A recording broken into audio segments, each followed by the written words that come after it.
Good day. You too. All right, the market for the timing is holding its losses. The good news is that at least we're not seeing a further slide, so it's still 150 down and kind of holding over there. Holding is the best case scenario, at least for now. Let's take this to the next conversation then, and we're focusing on a company now. Thermax is on our radar. Earlier in the month, the company entered into the green hydrogen market in partnership with Fortescue Future Industries. Together, the two will develop fully integrated projects for commercial and industrial customers in India. Ashish Bhandari, MD and CEO at Thermax, is with us. Ashish, good morning. Good to have you on the show. So first things first, tell us a little more about this partnership. What part of the green hydrogen chain are you going to be in? How much are you spending? What's the revenue potential? Lots of questions. So tell us all about your green hydrogen plans.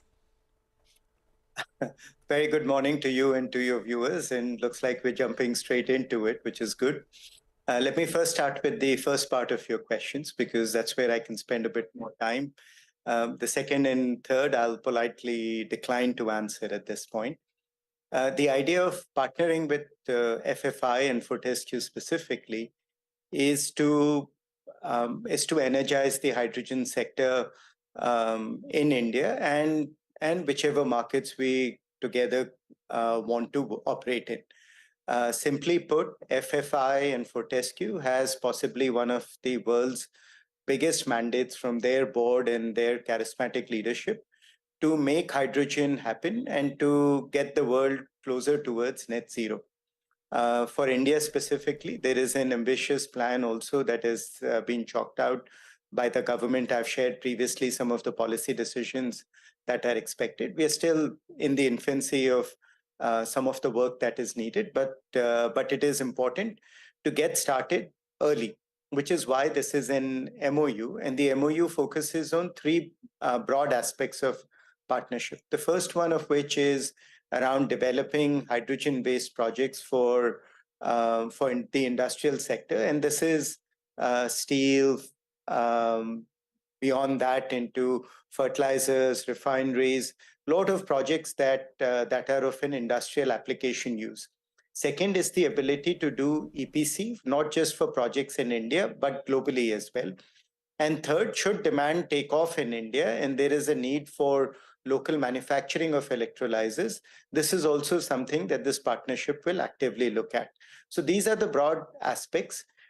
We have come in with the idea that the market needs to happen and the partnership will look to make the market happen. Yeah, what is the scale and scope that is possible? How big can it be? What is the level of investments? It's too early. While we have some projections, it's too early to share any of that because, as I said, there are a lot of external factors that determine the scope and size of what we choose to do together. Got it. All right. It's too early to give us details on that. By the way, just wanted to get our eye back on the market, which is selling off quite rapidly. The Nifty now down 160 points. And it's not just the global-facing stocks. You know, a lot of domestic-facing stocks are under pressure. M&M has been one of the biggest losers this month. It's down about 10% this month and exerting more pressure this morning. Bajaj Finance, IndusInd Bank are also your top losers. So just keep that on your radar. Not looking good in terms of a market screen. Ashish, hi, good morning. So since you can't tell us too much about this opportunity at the moment, tell us a little bit about the business, right? The last time we spoke with you, you had indicated that there is a bit of a slowdown that you're seeing in terms of ordering activity, especially in domestic refining, petrochemicals and FGDs. Has that slowdown abated? And what is the kind of growth that you're penciling in FY24? So the first part, I had said there was a slowdown in large projects. And large projects, especially of the kinds that you talk about, have been cyclical for as long as we have known them. Yep, India had at one point multiple refinery projects going on. Those are all at the end of the ordering cycle, and a new one will start at the right time. I have continued to be bullish that, and the Thermax story is a reflection of a larger industry story.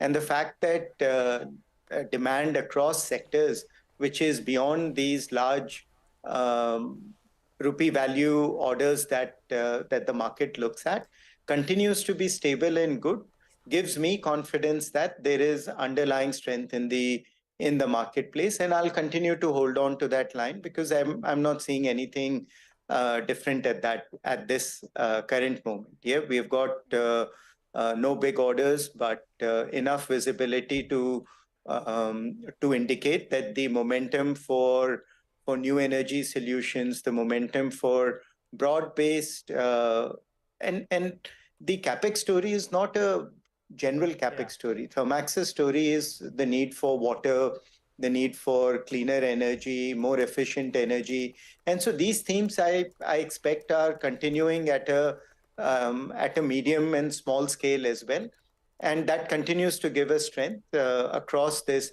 And I don't see any. And which we know, yeah, large orders, we have got visibility good 6 to 12 months before they show up. And we don't see large orders for the next 1 to 2 quarters to share. Yeah, that part continues to hold. All right, Mr. Bhandari, we're a little short on time, but input costs have cooled off. And if, operating leverage is going to play out by way of execution of some orders, revenue growth is going to be there. What is the margin band you're looking at from here on? You're still in those high single digits, close to around 7 to around 8% odd. Do you believe it can improve further from here? You've seen that in the last year and a half, as our top line has improved, that effect on the bottom line is also was actually improving. The reason it did not show was we went through this good 9-month cycle where commodity prices were just going up much faster than we could increase prices. That has cooled down. That should reflect a little bit in our margin improvement, but not a whole lot. I don't think we will reach double digits anytime soon, just because this is also a period where we think we need to take some of what we are earning and invest back, because just like the example that we shared about green hydrogen, bio-CNG, load of renewable-based opportunities, load of carbon capture, there are a lot of new technology areas where we need to get moving on.